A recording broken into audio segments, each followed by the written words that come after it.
কলকাতা শহরে ডেঙ্গু প্রতিরোধে সজাগ পৌরসভা, দুর্গাপুজো কমিটিগুলিকে বিশেষ নির্দেশিকা জারি। আমাদের অনেক দিনের গয়না এগুলো, এবার কিন্তু এদেরকে এক্সচেঞ্জ করাতে হবে। নিশ্চয়ই, আমাদের এক্সচেঞ্জ পলিসিটা বেস্ট।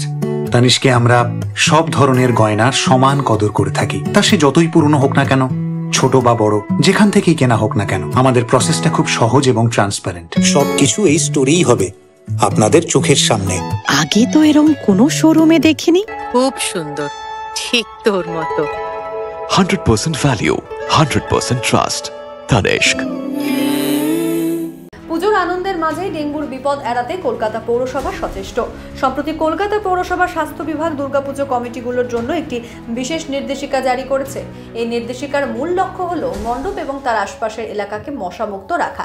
নির্দেশিকায় বলা হয়েছে, মণ্ডপ তৈরির সময় বাঁশের ডগায় বিশেষ নজর রাখতে হবে। বাঁশের কাঁটা অংশে যাতে বৃষ্টির জল জমে ডেঙ্গু মশার লার্ভা তৈরি না হয়, সেজন্য সেই অংশগুলো মাটি বা বালি দিয়ে ভরাট করে দিতে হবে, অথবা কাপড় দিয়ে ভালোভাবে মুড়িয়ে দিতে হবে। এছাড়াও মণ্ডপের আশেপাশে পরিষ্কার পরিচ্ছন্নতা বজায় রাখার উপর জোর দেওয়া হয়েছে।